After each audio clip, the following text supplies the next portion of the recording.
அதே காத்து வாசம் வேற, அதே மண்ணு வண்ணம் வேற, அதே மக்க வாழ்க்கை வேற, ஒண்ணு மட்டும் மாறவில்லை. மத்த நாட்டு சுவையெல்லாமே ஒத்த வேலை உடைய போல, சுத்தமான நம்மூர் சுவையோ ஆத்தா தந்த உசுர போல. மூட்டி பாசம் கொட்டி சமைச்சது திண்டுக்கல்லு தலப்பா கட்டி, நெய்யூத்தி நேசம் கொட்டி இழுக்குது திண்டுக்கல்லு தலப்பா கட்டி.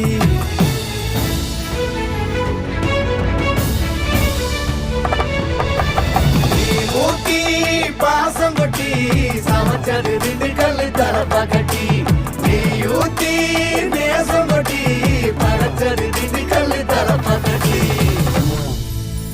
படைச்சது திண்டுக்கல்லு தலப்பா கட்டி.